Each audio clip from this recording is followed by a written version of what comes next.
Okay class, last time हमने OCL constants को देखा था, उनकी कलेक्शंस को देखा था। फर्स्ट जो हमने लेक्चर ओसीएल्स का किया था उसमें हमने बेसिक ओसीएल कॉन्स्टेंट्स को देखा था, जिनमें हमने देखा था कि सिंपल एक क्लास से दूसरी क्लास में मूव करना है तो डॉट ऑपरेटर से मूव करना है, कोई कांस्टेंट लगाना है या इनवेरिएंट लगाना है तो हमने किस तरह से ऐड ऑन करना है।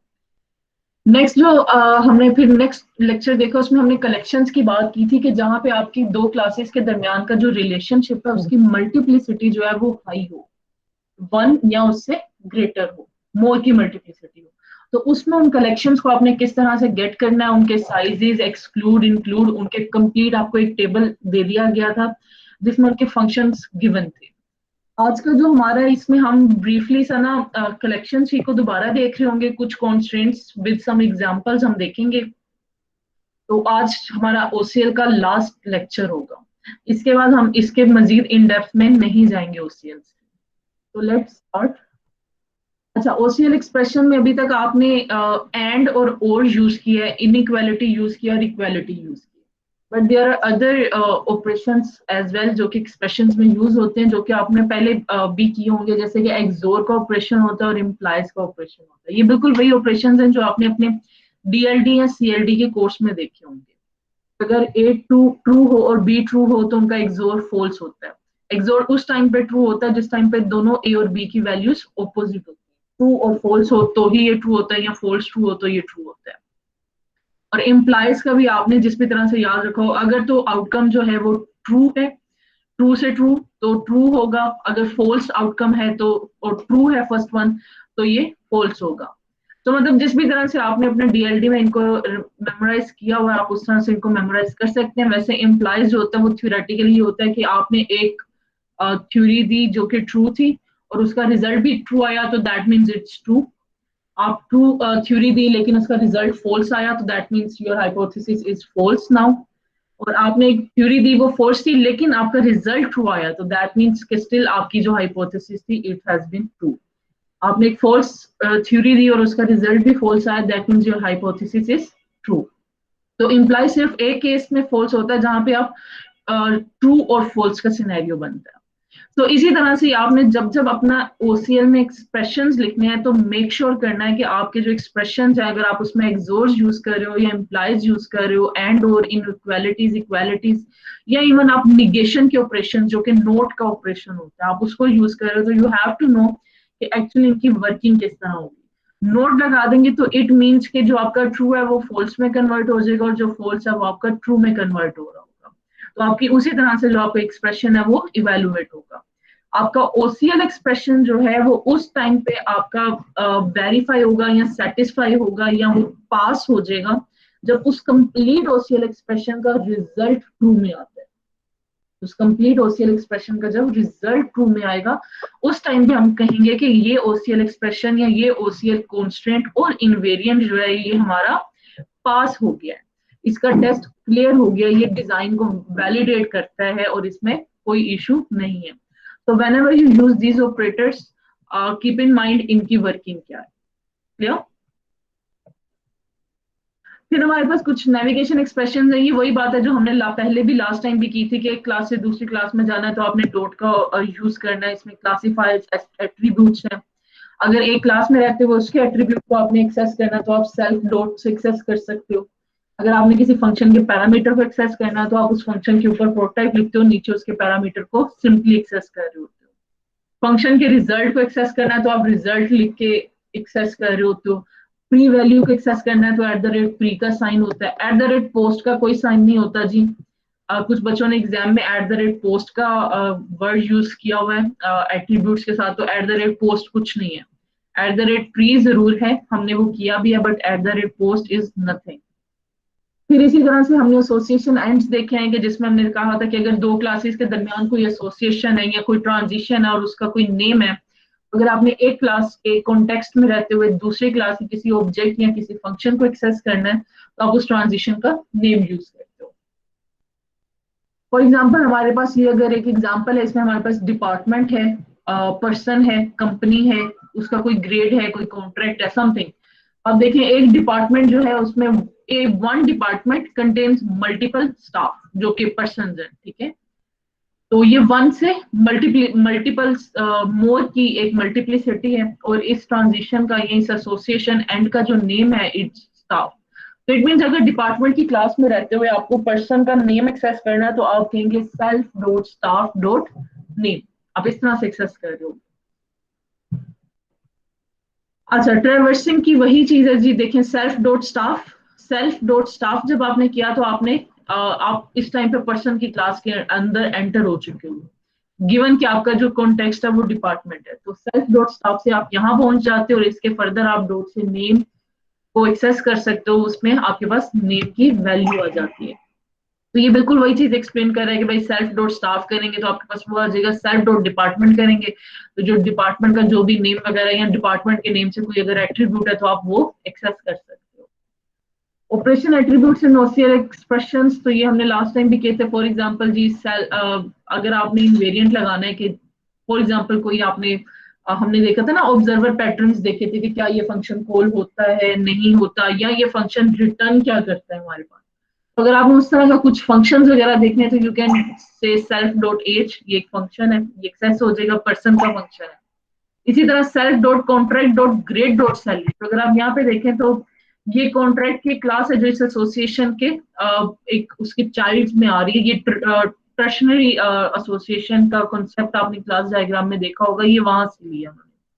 तो सेल्फ पर्सन में रहते हुए वो कॉन्ट्रैक्ट से वो ग्रेड पे गया है इस आई के थ्रू, और सैलरी उसने एक्सेस की है। तो मतलब इस तरह से आप एक क्लास में रहते हुए दूसरी क्लासेस को एक्सेस कर सकते हो। ये भी तक वही बातें जो आप पहले से अपने मिड एग्जाम में कर चुके हो, इनमें कुछ न्यू नहीं है, सिर्फ कुछ थ्योरेटिकल चीजें लिखी हुई हैं।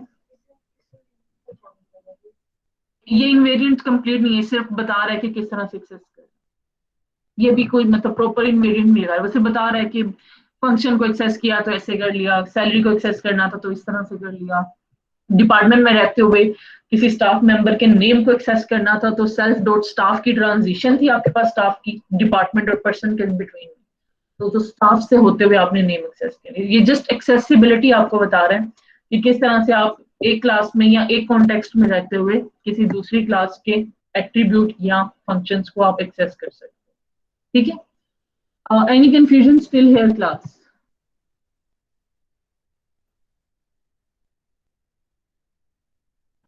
ओके, अब यहाँ से आपको ज्यादा बेटर अंडरस्टैंडिंग हो जाएगी। जिनको अभी तक कुछ भी कंफ्यूजन है तो प्लीज इन पे जरा फोकस करिएगा। सो फॉर एग्जांपल हमारे पास एक क्लास है, ये हमारे पास कोई एक मॉडल है, ये उसकी क्लास है ए, जिसमें कोई एक एट्रीब्यूट है A1 जिसकी टाइप है स्ट्रिंग, और कोई सा एक ऑपरेशन है OP1 जिसकी रिटर्न टाइप स्ट्रिंग है। ठीक है, अगर आप सिर्फ और सिर्फ सेल्फ लिखते हो तो इस सेल्फ का मतलब है कि ये कोई ना कोई इंस्टेंस है इस ए का, कोई ऑब्जेक्ट। ठीक है, फॉर एग्जाम्पल आपने किसी भी चीज को इस ए में रहते हुए सिलेक्ट एक्सेस करना है तो आप इस सेल्फ के थ्रू एक्सेस करोगे। ये बिल्कुल वही बात है कि जिस तरह हम कहते हैं कि अगर आपने कोड में एक क्लास बनाई है तो उस क्लास से किसी एट्रीब्यूट या ऑपरेशन को एक्सेस करने के लिए आपको उसका ऑब्जेक्ट बनाना पड़ता है, आपको उसकी एक इंस्टेंस क्रिएट करनी पड़ती है। तो just consider this self as an instance of a particular model class, जो कि ये ए क्लास। फिर self dot A1, self dot A1 का मतलब यह है कि आप इस A1 एट्रीब्यूट को एक्सेस कर रहे हो, तो value of attribute A1 of the contextual instance आपको एक्सेस हो जाएगी, जो भी इस A1 की वैल्यू है। Now there are two ways to access this value of A1, you can either write self dot A1 or you can either write simply A1।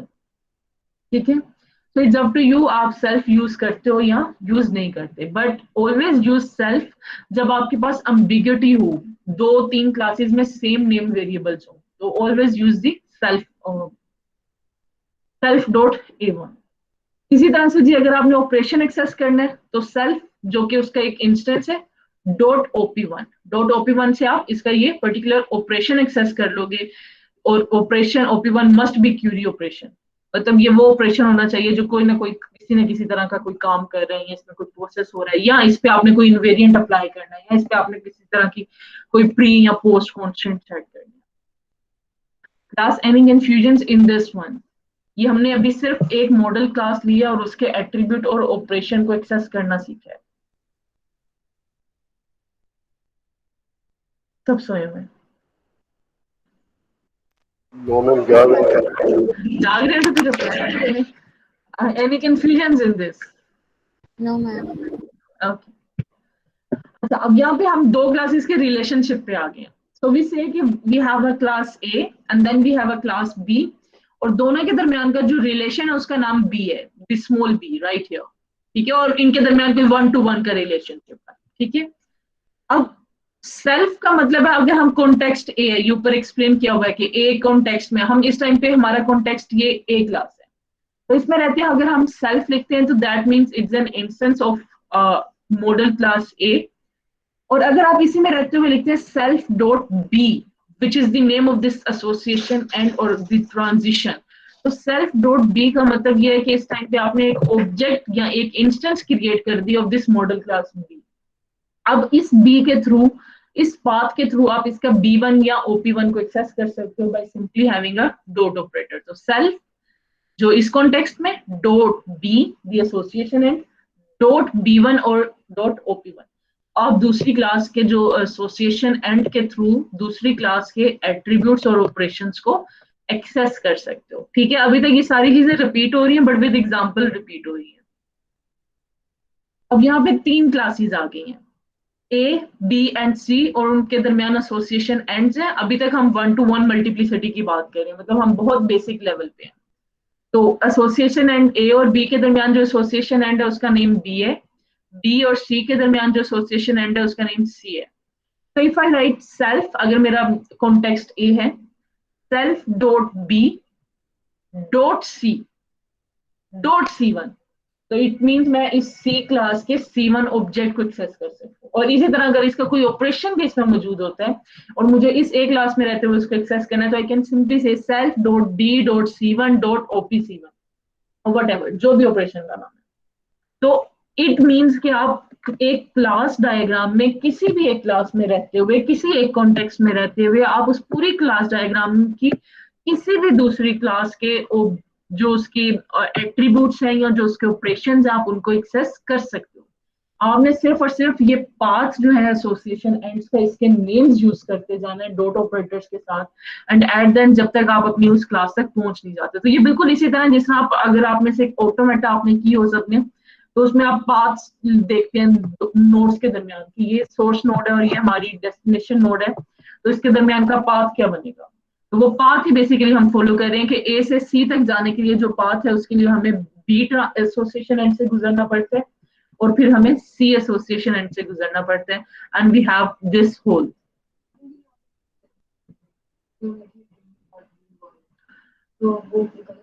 नहीं, वो भी ठीक होगा, वो इसलिए क्योंकि आपका कॉन्टेक्स्ट ए है, तो आप उसको विदाउट सेल्फ भी यूज कर सकते थे। ठीक है जी, any confusion class, but I will recommend self once again, क्योंकि सेल्फ जो है वो एम्बिग्युइटी क्रिएट नहीं करता। Class any confusion in this कि एक क्लास में रहते हुए क्लास डायग्राम की किसी भी दूसरी क्लास के एट्रीब्यूट या ऑपरेशन को एक्सेस करना।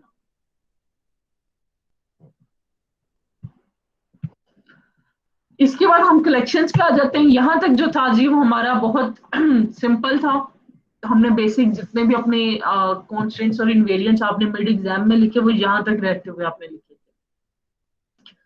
इसके बाद हमने कलेक्शंस की बात की थी, हमने कहा था कलेक्शंस वहां पे आ जाते हैं जहां पे आपका जो है वो मल्टीप्लिसिटी जो है वो मोर देन 1 की होती है बिटवीन 2 और मोर क्लासेस, उसमें हमारे पास कलेक्शन आ जाते हैं। कलेक्शंस को हमने कहा था कि ये सेट्स हो सकते हैं, बैग्स हो सकते हैं, ऑर्डर्ड सेट्स हो सकते हैं, ऑर्डर्ड बैग, या इन अदर वर्ड्स सीक्वेंसेस हो सकते हैं। बट इनमें मैंने आपसे कहा था कि मोस्टली हम जो यूज कर रहे होंगे वो एक सिंपल कलेक्शन होगा, या मे बी किसी टाइम पे या किसी जगह पे आपको सेट यूज करना पड़ जाए। बट आप for sake of your understanding आपको पता होना चाहिए कि भाई देयर इज बैग्स भी होते हैं, सीक्वेंसेस भी हैं, ऑर्डर्ड सेट्स भी हैं, ये चीजें गिवन है। ठीक है, बैग में कुछ भी आ सकता है, एनीथिंग। सेट में तो रिपीटेड नहीं ना होते, बैग में रिपीटेड भी आ जाते हैं। और बैग में जरूरी नहीं है कि वो ऑर्डर्ड में हो या अनऑर्डर्ड में हो, अगर बैग ऑर्डर्ड हो तो वो एक सीक्वेंस हो जाता है, अनऑर्डर्ड भी हो सकता है। ठीक है बच्चों, सो फॉर योर अंडरस्टैंडिंग आपको पता होना चाहिए कि ये सब चीजें एग्जिस्ट करती हैं and can be usable. But इस कोर्स की हद तक रहते हुए या इसकी डिफिकल्टी की हद तक रहते हुए हम मोस्ट प्रोबेबली सिर्फ और सिर्फ कलेक्शन यूज कर रहे होंगे। तो फॉर एग्जाम्पल अब एग्जाम्पल लेते हैं जी, आपके फॉर एक अकाउंट है और एक ट्रांजैक्शन की क्लास है। अब आपको पता है एक अकाउंट पे 0 टू मैनी ट्रांजेक्शन जो है वो आप कर सकते हो। तो अब ये एक ऐसी मल्टीप्लिसिटी है जो कि मोर देन वन की है या मैनी की मल्टीप्लिसिटी है। तो इसमें अगर मैं लिखती हूँ कि अगर मेरा जो है कॉन्टेक्स्ट वो अकाउंट है एंड आई से सेल्फ डॉट ट्रांजेक्शन, तो ये मुझे एक रिटर्न करता है, एक कलेक्शन है ट्रांजेक्शन की, मतलब एक पूरी लिस्ट रिटर्न करेगा, एक कलेक्शन रिटर्न करेगा। ये जो ट्रांजेक्शन लिखा है ये consider the name of this particular association है। तो सेल्फ डॉट ट्रांजेक्शन अगर मैं अकाउंट में रहते हुए सेल्फ डॉट ट्रांजेक्शन करती हूँ तो ये मुझे एक लिस्ट रिटर्न करता है।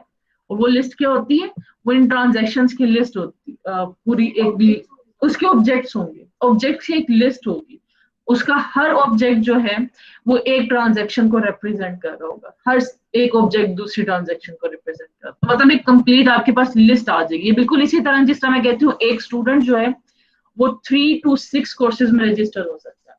तो अगर मैं स्टूडेंट के कॉन्टेक्स्ट में रहती हुई सेल्फ डॉट कोर्सेज एक्सेस करती हूँ तो मेरे पास कोर्सेज की एक लिस्ट आ जाती है। आपकी फॉर एग्जांपल कोर्सेज की लिस्ट आ जाती है कि भाई सॉफ्टवेयर टेस्टिंग है, मॉडलिंग एंड सिमुलेशन है, प्रोफेशनल इश्यूज इन आईटी, या जो भी आपने मजीद कोर्सेज रजिस्टर किए होंगे, FYP2 और एक्सेट्रा। तो ये 5 कोर्सेज की एक लिस्ट आ जाती है। तो इसी तरह एक अकाउंट के कोरस्पॉन्डिंग अगर आप सेल्फ डॉट ट्रांजेक्शन करते हो तो आपके पास ट्रांजेक्शन की एक लिस्ट आती है।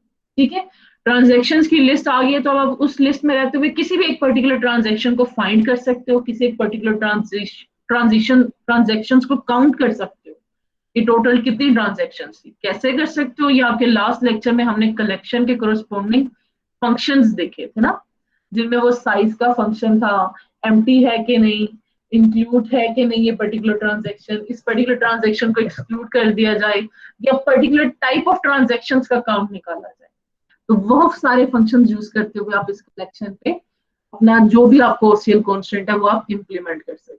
फॉर एग्जाम्पल एक कॉन्स्टेंट ये हो सकता है कि आई वांट टू चेक जितने भी 17 बैच के स्टूडेंट्स हैं वो सॉफ्टवेयर टेस्टिंग के कोर्स में मस्ट रजिस्टर होंगे, they will must register in software testing course. तो मैं फॉर ईच स्टूडेंट एक ओसीएल कॉन्स्टेंट लिख दूंगी कि self dot courses must contain this particular course, that's it. हाँ जी, कंटेन कर लो। ठीक है, तो इस तरह से आपके जो भी इस तरह के कॉन्स्टेंट्स होंगे वो आप इस तरह से मैप कर सकते हो। नेक्स्ट एक और एग्जांपल है जी, ये वन टू मैनी की है और इसमें वो बुक, बोरर और मेंबर। तो सेल्फ डॉट बोरर आप करोगे तो इसमें लिस्ट आ जाएगी कि ये पर्टिकुलर बुक जो है ये कितने मेंबर्स ने इसको बोरो किया हुआ है, मेंबर्स की एक आपके पास लिस्ट आ जाएगी। या आप लाइब्रेरी में भी यूज कर सकते हो कि फॉर एग्जांपल एक पर्टिकुलर बुक जो है वो कितने कौन कौन से स्टूडेंट ने जो है वो बोरो की हुई है, या एक पर्टिकुलर स्टूडेंट ने कितनी बुक्स बोरो की, उसकी भी तो लिस्ट होगी ना। तो इस तरह से आप अपनी लिस्ट को एक्सेस कर सकते हो और उन लिस्ट पे जो है वो फर्दर आप कोई से ऑपरेशन लगा सकते हो। फॉर एग्जाम्पल अगर बोरो किया तो आप उसकी डेट देख सकते हो कि इनमें से वो वाली सिलेक्ट कर लो स्टूडेंट्स जिनकी बुक इशू हुए 3 मंथ से ज्यादा हो गया। तो आप ओसीएल कॉन्स्टेंट लगा के तो आप उनको भी एक्सेस करके तो उनको डिफॉल्टर लिस्ट में ऐड कर सकते हो या समथिंग, जो भी आपके इस तरह का कॉन्स्टेंट गेन वेरिएंट है। सो कलेक्शंस हमारे यूज होते हैं और बहुत ज्यादा यूज होते हैं। आपका कोई भी सिस्टम जो आपने कंप्लीटली डिजाइन करना है, गिवन कि वो एक मैनेजमेंट सिस्टम है, तो उसमें कलेक्शंस बहुत ज्यादा यूज होंगे क्योंकि उसमें आपकी मल्टीप्लिसिटीज हमेशा वन टू मैनी की बहुत ज्यादा आ रही होती है। ये उसी का नेक्स्ट एक्सप्लेन किया आपके पास कि किस तरह से अब आपने इस केस में रहते हुए एक्सेसिबिलिटी करनी है। तो for example I have a class C and I have a class D with some attributes and operations. जो ट्रांजिशन एसोसिएशन एंड है उसका नाम डी है और multiplicity is more than one. तो अगर तो आप सेल्फ में रहते हैं तो कॉन्टेक्स्ट चूंकि हमारा सी है तो इट्स एन इंस्टेंस ऑफ सी, और अगर आप कहते हो सेल्फ डॉट डी तो it's an object of class D, और अगर आप कहते हो self dot D dot D one तो आप इस ऑब्जेक्ट को एक्सेस कर रहे हो, और अगर आप कहते हो self dot D dot OP one तो आप इसको एक्सेस कर रहे हो। लेकिन चूंकि मल्टीप्लिसिटी मोर देन वन की थी तो दैट मीन्स कि डी डॉट डी वन जो है ये एक सिंगल स्ट्रिंग नहीं है, ये एक लिस्ट ऑफ स्ट्रिंग्स है। ये वो पूरी कंप्लीट आपके पास लिस्ट है जिसको आप बैक कह लो या आप कलेक्शन का नाम दे लो, you can name it collection. ये कंप्लीट लिस्ट है D1 की। इसी तरह जब आप OP1 का बात करोगे तो भी एक पूरी लिस्ट है। क्यों? क्योंकि मल्टीप्लिसिटी मल्टीपल की है। आपके पास एक ऑब्जेक्ट नहीं आएगा, मल्टीपल ऑब्जेक्ट्स आएंगे या लिस्ट ऑफ ऑब्जेक्ट्स आएंगे। Any confusion in this particular slide class? आपको क्लियर है दोनों को? जी, ऑनलाइन वाले बच्चों, any confusion in this?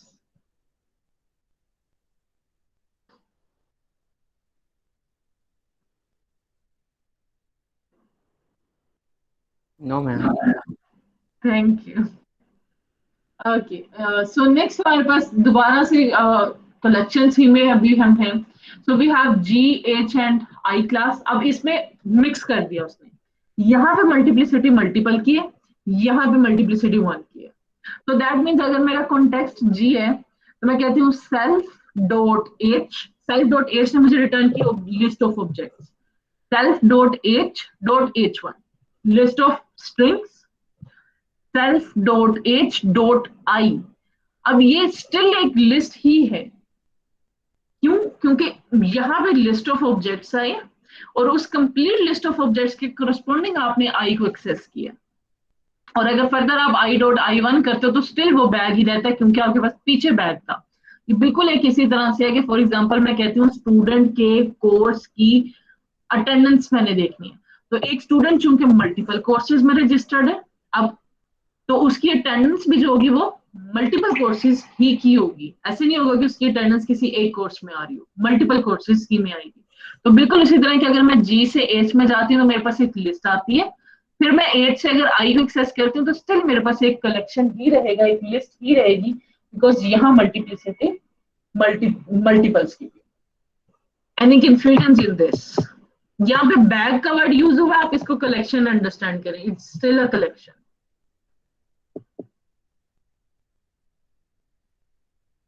Any confusions या इसमें से कुछ समझ आ गया?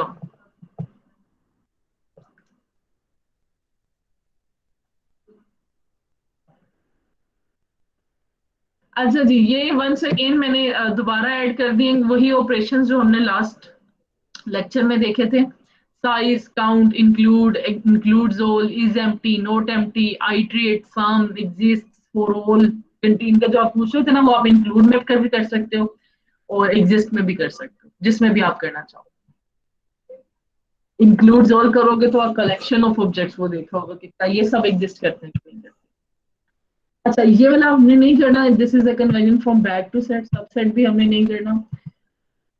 अच्छा, अब ये कुछ इनवेरिएंट्स उसने लगाए हैं, ये बिल्कुल वही बैंक अकाउंट की जो क्लासेस हमने पहले भी देखी हुई हैं, ये बिल्कुल उसी तरह के कुछ इनवेरिएंट्स हैं। ये आपकी स्लाइड्स आप होंगी तो आपने एक दफा जरूर इनको गो थ्रू करना है। सो फॉर एग्जांपल हमारे पास एक बैंक अकाउंट है, उसके कोरस्पॉन्डिंग पर्सन है, और बैंक अकाउंट चेकिंग हो सकता है या डिपॉजिट हो सकता है। तो अगर हमारे पास इनवेरिएंट आता है no account shall be overdrawn by more than $1000, अब ये हमने एक कॉन्स्ट्रेंट है कि इनवेरिएंट अब हमने इसको अप्लाई करना। तो हमने कहा कॉन्टेक्स्ट तो होगा जी बैंक अकाउंट, इनवेरिएंट है जी बैलेंस वैल्यू, और उसमें हमने कहा कि self dot balance should be greater equals to -1000। Overdrawn है ना, ओवरड्रॉन का मतलब वो ये कह रहा है कि नेगेटिव में बैलेंस जो है वो -1000 से ज्यादा नहीं होगा।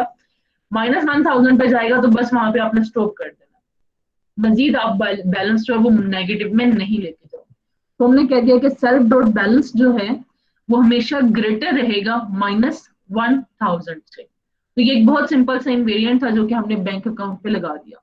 लेकिन यही सेम इनवेरिएंट इनहेरिट कर लिया इन दो क्लासेस में, चेकिंग अकाउंट में, डिपॉजिट अकाउंट में। क्यों? क्योंकि ये इसकी चाइल्ड क्लासेस। तो अगर आपको लास्ट लेक्चर याद हो तो उसमें हमने कहा था कि एक सुपर क्लास का कॉन्स्टेंट जो है वो इनहेरिट हो जाता है उसकी सब क्लासेस में, और उसकी सब क्लासेस जो है वो उस इनवेरिएंट को मजीद स्ट्रेंथन कर सकती हैं बाय एडिंग मोर इनवेरिएंट्स, लेकिन वो इसको वीकन नहीं कर सकती। मतलब ये दो सब क्लासेस जो हैं ये मस्ट कॉम्प्लाई करेंगे इसके इनवेरिएंट। तो ये इनवेरिएंट जो है इसकी दोनों सब क्लासेस पे जाके जो है वो अप्लाई हो गया, और उसने सब क्लासेस जो है वो उसको मस्ट वैलिडेट करेंगी। तो मतलब अब डिपॉजिट अकाउंट है या सेविंग अकाउंट है, -1000 से ओवरड्रॉन नहीं होंगे दोनों। अब इसी तरह से अगर checking account have an overdraft facility, the account shall not be overdraft to an amount greater than its overdraft limit. अब वो कह रहा है कि अब ये वो उसको स्ट्रेंथन करने की कोशिश कर रहा है उस कॉन्स्टेंट को। एक इनवेरिएंट तो सुपर क्लास से आया कि -1000 से ग्रेटर नहीं होगा, लेकिन अब साथ ही वो कह रहा है कि लेकिन अगर टाइप चेकिंग अकाउंट है तो वो ओवरड्रॉन नहीं होगा greater than its overdraft limit. तो अगर उसकी ओवरड्राफ्ट लिमिट जो है आपने उसको चेक करना है, तो इनवेरिएंट आ गया बैलेंस वैल्यू। अब इसमें आपने लिख दिया self dot balance value must be greater equal to the overdraft limit. Of course ये ओवरड्राफ्ट लिमिट जो भी होगी ये आपकी उस अकाउंट के कोरस्पॉन्डिंगली वेरी कर रही होगी। ओवरड्रॉन की बात है ना, नेगेटिव में जो बैलेंस आ रहा है हम उसकी बात करें, मतलब आपने अपने अकाउंट में से वो अमाउंट भी विड्रॉ किया जो थी नहीं।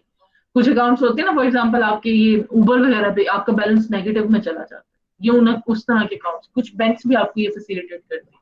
जैसे आपके वो कार्ड्स होते हैं कैश वाले, तो उनमें से भी आप नेगेटिव में भी चले जाते हैं, तो वो बाद में बैंक लेकिन आपसे डिडक्शन ले लेते हैं। ये उनकी बात कर रहा हूं। तो चेकिंग अकाउंट की क्लास ने क्या किया, इसने स्ट्रेंथन कर दिया उस इनवेरिएंट को जो कि सुपर क्लास ने लगाया था। स्ट्रेंथन किया, इसने एक अपना मजीद एक इनवेरिएंट ऐड किया है। तो अब चेकिंग अकाउंट की क्लास ओवरड्राफ्ट लिमिट को भी चेक कर रही होगी और उस -1000 को भी चेक कर रही होगी, और जब ट्रू होगा तब ये उसको कंटिन्यू कर रही होगी। इसी तरह जी डिपॉजिट अकाउंट भी अगर स्ट्रेंथन करना है तो डिपॉजिट अकाउंट के भी कुछ अपने रूल्स होंगे, आप उनको उसी तरह उसके इनवेरिएंट्स में ऐड कर दोगे। तो वो कहता है deposit account shell never be overdrawn, तो वो भी आप उसका भी लिख सकते हैं कि उसका बैलेंस हमेशा ग्रेटर इक्वल टू 0.0 रहेगा। अब ये इनवेरिएंट जो है ये इसके अपने लिए भी ट्रू है, और इसकी सुपर क्लास का जो इनवेरिएंट था वो भी इस इनवेरिएंट में आके ट्रू हो जाता है। तो this is called strengthening of the invariant, जो कि चाइल्ड क्लासेस अपने पेरेंट क्लास के इनवेरिएंट को कर रही होती है। वहां पे था कि -1000 से ज्यादा नेगेटिव में बैलेंस नहीं जाएगा। इसने कहा कि अगर डिपॉजिट अकाउंट है तो 0 से नीचे नहीं जाएगा। नहीं, -1000 से नीचे तो नहीं ना गया आपका बैलेंस, वो तो स्टिल ट्रू है। ये ट्रू होगा तो वो ऑटोमेटिकली ट्रू है, तो ये स्ट्रेंथनिंग है। हाँ, वीकनिंग तब होती अगर ये ट्रू होता वो फॉल्स हो जाता, तो फिर वीकनिंग होती, लेकिन सब क्लास कभी वीकन नहीं कर सकती। अगर नहीं, एरर नहीं देगा आपका, वो इनवेरिएंट फॉल्स हो जाएगा, but according to the list of principle जो हमने लास्ट लेक्चर में किया उसमें वो वीकन कर नहीं सकती। अगर आप वीकन कर रहे हो सब क्लास में आके तो दिस इज समथिंग आपका इनवेरिएंट रॉन्ग है। अगर आप सुपर क्लास के इनवेरिएंट को सब क्लास में आके वीकन कर रहे हो तो this is wrong according to the list of substitution principle. ठीक है, तो वंस अगेन लिस्कोफ का सब्स्टिट्यूशन प्रिंसिपल ये कहता है कि अगर एक क्लास सुपर क्लास है, उसने कोई इनवेरिएंट डिफाइन किया है, तो जो जितनी उसकी सब क्लासेस हैं वो उस इनवेरिएंट को स्ट्रेंथन करेंगे। मतलब उसमें वो मजीद अपनी कंडीशन ऐड जरूर कर सकती है, लेकिन वो जो सुपर क्लास की कंडीशन है उसको नलिफाई नहीं कर सकती या उसको अपोज नहीं कर सकती, उसके अगेंस्ट नहीं जा सकती। ठीक है, any confusion class?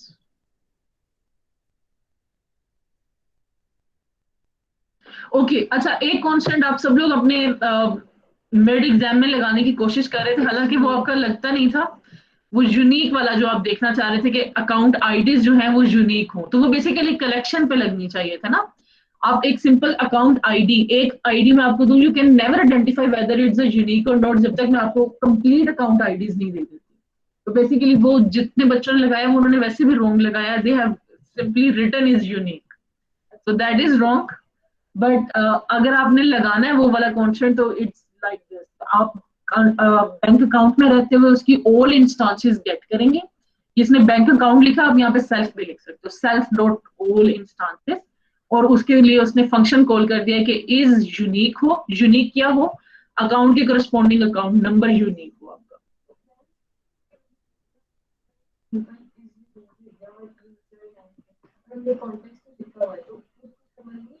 All instance, self dot all instances use करना होगा इसमें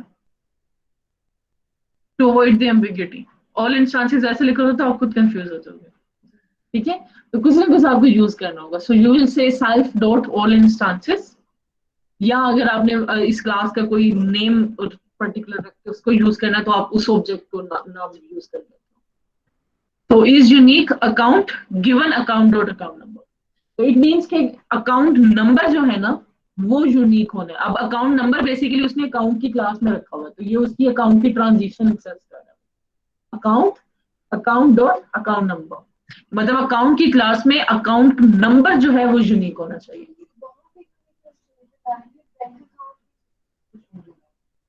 क्योंकि बैंक अकाउंट के थ्रू आपको अकाउंट आईडीज की लिस्ट मिलेगी ना। अगर आप डायरेक्ट अकाउंट में जाते हो फिर तो सिर्फ एक ऑब्जेक्ट इंस्टेंशिएट होगा, और उस ऑब्जेक्ट में अकाउंट नंबर की क्या वैल्यू होगी आप बता ही नहीं सकते। फॉर एग्जाम्पल आप हो, आप एटीएम में अपना कार्ड इंसर्ट ही ना करो, आपको मैं डायरेक्ट विदड्रॉ करना चाहती हूँ, कैन यू डू दैट?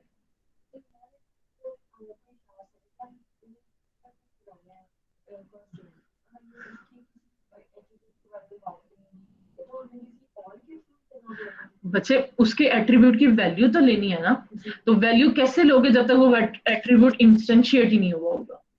ये इट्स जस्ट लाइक कि आप ये कह रहे हो कि मैंने विड्रॉ का चेक करना है कि विड्रॉ काम करता है कि नहीं करता, लेकिन मैंने कार्ड नहीं इंसर्ट करना।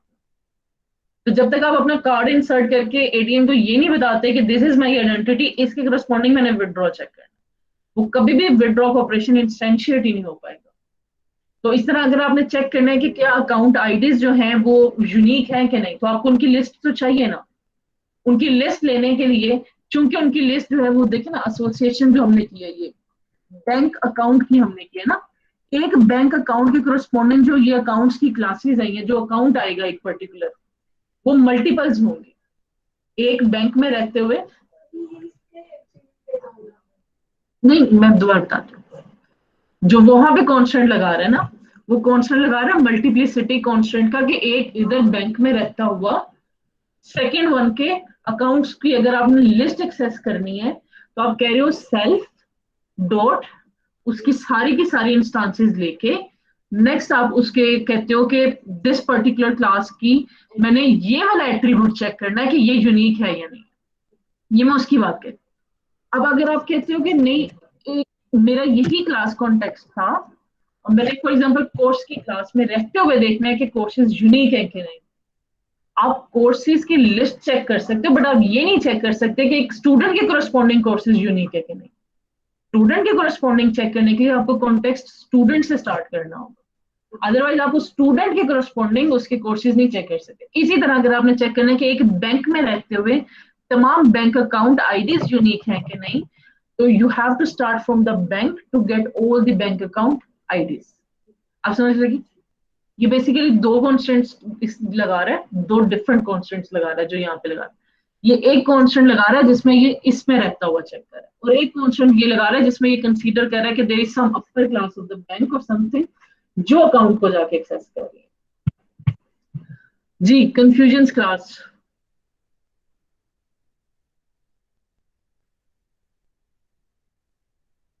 वो देखिए ना वहां पर वो अकाउंट का वर्ड यूज कर रहा है ना, account account dot account number use कर रहा है, वो अकाउंट की वो कोई एसोसिएशन ले रहा है वहां से, बैंक से जो एसोसिएशन आ रही है वो उसकी बात कर रहा है। Class any confusion? क्योंकि यहाँ पे अकाउंट कुछ भी नहीं है, आप देखें अकाउंट डॉट अकाउंट नंबर का मतलब है कि कोई एसोसिएशन बैक से आ रही होगी जिसका नाम अकाउंट होगा, उस एसोसिएशन के थ्रू ये इस अकाउंट नंबर्स को एक्सेस कर रहा है। लगी समझ? एक क्लास मिसिंग इस डायग्राम में, बट बैक से आ रही है वो एसोसिएशन। जी, क्लास एनी कंफ्यूजन्स? ये देखिए account account number dot account. Class any confusions? अच्छा, ये कुछ फिर मजीद उसने इन्वेरिएंट्स लगाए हैं कि जैसे एक बैंक अकाउंट है तो उसका एक ही ओनर होना चाहिए, वन और more of the owner is the person who owns the account etcetera, तो उसने उनके कुछ इन्वेरिएंट्स लगाए हैं। फॉर एग्जांपल बैंक अकाउंट का कॉन्टेक्स्ट है, उसके इन्वेरिएंट ओनर इज ऑपरेटर, तो सेल्फ डॉट ऑपरेटर्स उसमें अगर हम बैक जाते हैं, ये सेल्फ डॉट ऑपरेटर्स की एसोसिएशन है। तो बैंक अकाउंट में रहता हुआ ऑपरेटर्स को एक्सेस कर रहा है कि self dot operators must contain, या कंटेन्स का जो हमारा फंक्शन है, या एग्जिस्ट या इंक्लूड का कोई ना कोई फंक्शन उसने यूज किया होगा, उसका ओनर, ये जो गेट ओनर के इसका अपना फंक्शन है। ये इस तरह की मेल के self dot operators includes self dot owner. एक बैंक अकाउंट का जो ओनर है वो उसके ऑपरेटर्स में एग्जिस्ट करता होगा, जो उसके ऑपरेटर्स है उसमें उसका ओनर जरूर होगा। बेसिकली होता ही है कि एक बैंक अकाउंट के ऑपरेटर्स मल्टीपल हो सकते हैं लेकिन उसका ओनर एक होता है। अक्सर शेयर्ड बैंक अकाउंट्स होते हैं ना, लेकिन उनके ओनर कोई एक होता है, ऑपरेटर्स मल्टीपल हो सकते हैं। तो ये उन बैंक अकाउंट्स की कोरस्पॉन्डिंगली बात कर रहा है कि ऑपरेटर्स की जो लिस्ट है it must include the owner. Any confusion class?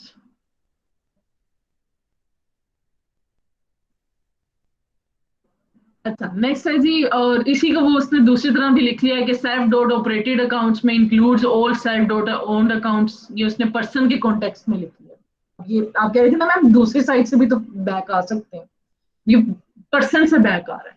अब देखो, अगर यहाँ हो तो पर्सन, हर पर्सन के करस्पॉन्डिंग कुछ ओन्ड अकाउंट्स हैं, ठीक है। तो वो कह रहा है कि पर्सन, फॉर ईच पर्सन जितने ओन्ड अकाउंट्स हैं वो निकालो, और फिर नेक्स्ट देखो किधर गया, ये रहा सेल्फ डॉट ऑपरेट, उसके अकाउंट्स ऑपरेटेड जो एक पर्सन ऑपरेट कर रहा है उनमें इंक्लूड होने चाहिए जो उसके ओन्ड अकाउंट्स हैं। पर्सन जितने ऑपरेटेड अकाउंट्स हैं वो, ये जितने भी वो अकाउंट ऑपरेट कर रहा है वो मस्ट इंक्लूड करें the list of owned accounts जो ये ओन कर रहा है। मतलब आप इस तरह से भी कॉन्स्टेंट लगा सकते हैं। तो there are different ways of applying one constant, it's up to you कि आपने किस साइड से किस साइड पे आना है। समझ लगी है? Any confusion? ये फिर नेक्स्ट हमारे पास भी एक एंड है, वैसे 1 मिनट रुक जाए, मैं देख रही हूँ। अच्छा बच्चे, ये हमारे पास एक क्लास डायग्राम है ऑफ एयरलाइन रिजर्वेशन सिस्टम। इसके कुछ कॉन्स्टेंट्स गिवन है आपको इसमें, और कुछ मजीद कॉन्स्टेंट्स हैं जो इस पे अप्लाई किए जा सकते हैं। तो आपने ये करना है, इस क्लास डायग्राम को लेना है और आपने इस पे कंप्लीट इसके कॉन्स्टेंट लिखने हैं ओसीएल। यही आपकी नेक्स्ट असाइनमेंट होगी। इसके कुछ कॉन्स्टेंट्स यहाँ पे लिखे भी हुए हैं, जैसे ओरिजिन और डेस्टिनेशन सेम नहीं होने चाहिए, जैसे जो नंबर ऑफ सीट्स हैं वो ग्रेटर देन 300 होने चाहिए, या ये इफ एल्स को लगा के बताया गया तो आप इसको देख सकते हो। और फिर कुछ नेक्स्ट कॉन्स्टेंट्स भी हैं, 10 इयर्स का सर्विस होनी चाहिए, 200 सीट्स होनी चाहिए, फिर ये स्टूडेंट, मतलब ये कुछ आपके पास जस्ट एक कॉन्स्टेंट की एग्जांपल्स हैं, उनको गो थ्रू कर लीजिएगा। In any case any confusion आप ऑफिस में आके मिल सकते हो या drop me an email. Any questions class?